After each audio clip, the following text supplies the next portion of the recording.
Welcome Internet. Today on Bread to Loaf, we are replacing the starter in the ambulance with a brand new model.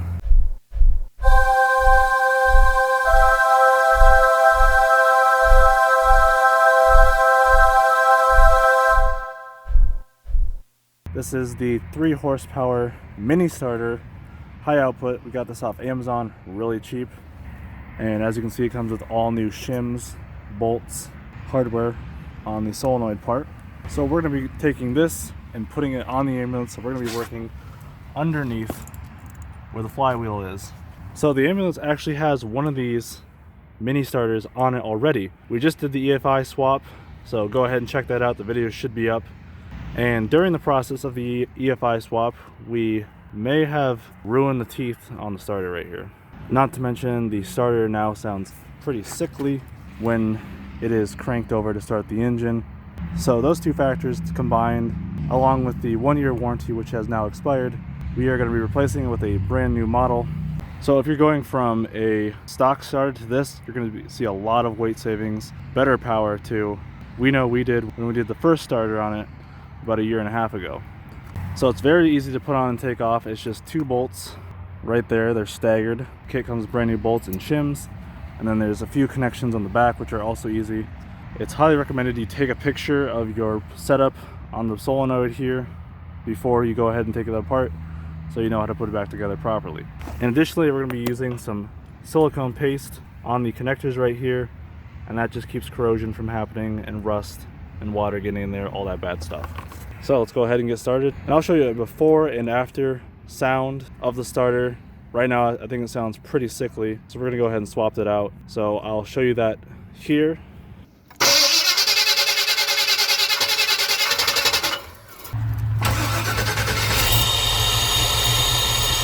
And yeah, you can hear the difference. So let's go ahead and get this put on. All right, now we're heading underneath the ambulance.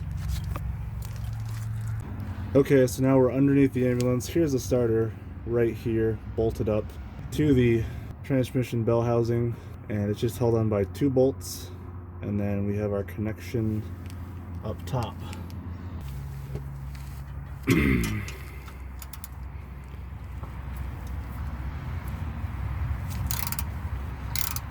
This is a 9/16. In most cases, yours will be a 9/16 as well. There's 1 bolt. Now keep in mind that this is going to be heavy, and additionally there are going to be electrical connections on it, so just keep that in mind as you're pulling this off. Alright, there's bolt number 2. Now it is free. Don't just let it drop. Okay, so it's going to have electrical connections on it. So here they are right here. As you can see, we have our large battery connection, and then we have a smaller solenoid connection.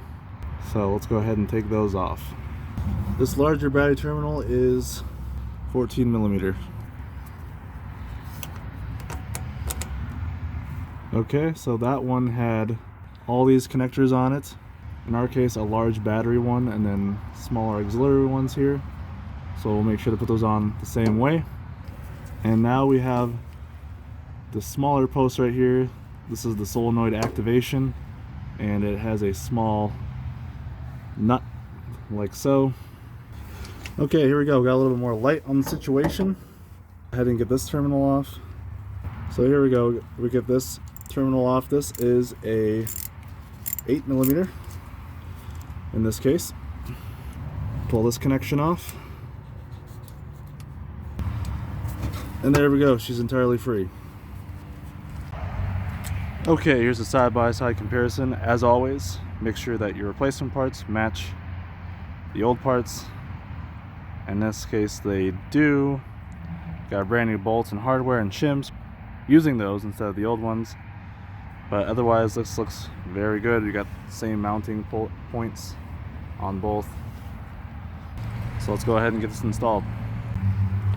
As always, before doing any of this, you want to make sure that your batteries are disconnected and that you wear the proper gloves and safety glasses. Very important.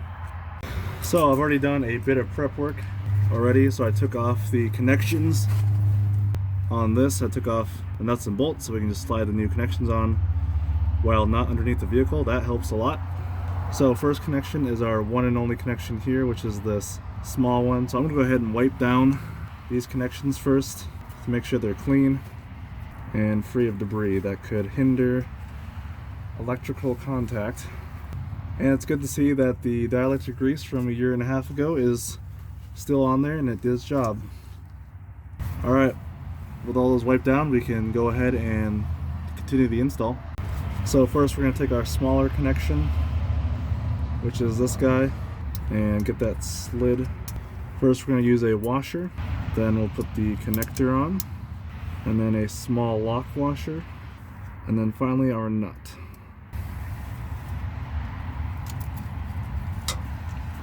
We're not going to tighten that down all the way just yet. We want to make sure all the wires can move freely, just slightly, so we can position them where we want. Alright, so next up will be our larger connections to go on this big battery post, the thicker battery post. So we have these two smaller connections and then we have the large battery connection. So let's go ahead and get that put on. And since our starter is going to be facing, the tooth end is going to be facing towards the back, we are going to be putting on the connection points accordingly. And you might want to work quickly because this thing is indeed very heavy. Not quite as heavy as the OEM starter, but still.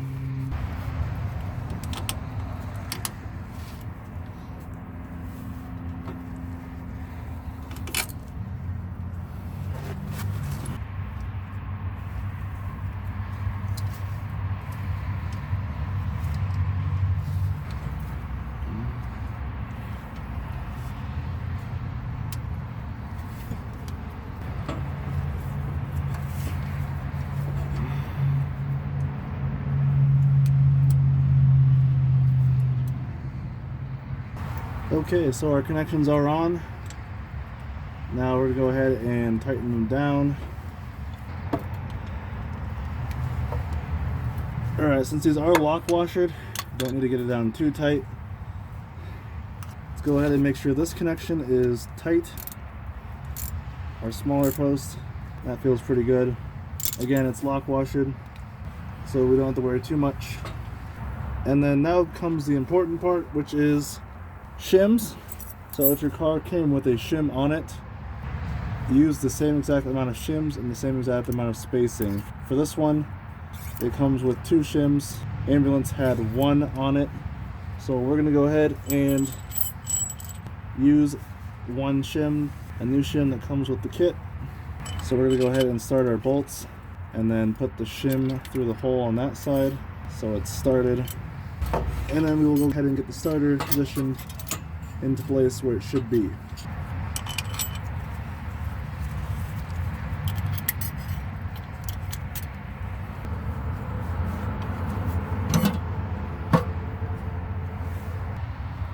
Okay, so now the proper connections have been made and the bolts are both in this application, the torque spec is 35 foot-pounds. So we have our 1/2-inch drive torque wrench, and these are 9/16 bolts as said before. And we're just going to go ahead and torque them down.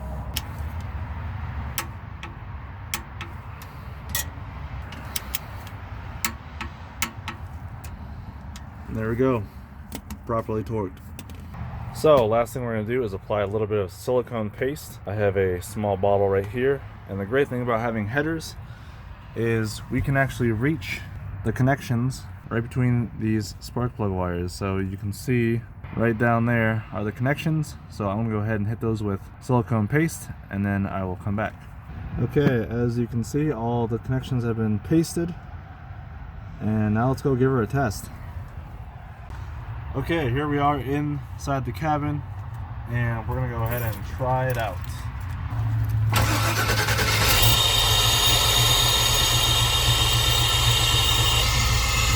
And as you can hear, it started up just fine, perfectly, and it sounded great. It sounded a lot better than what it was. So that's awesome.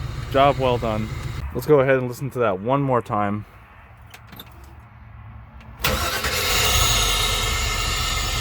Yeah, that sounds a lot better than it did before. Sounds a lot healthier.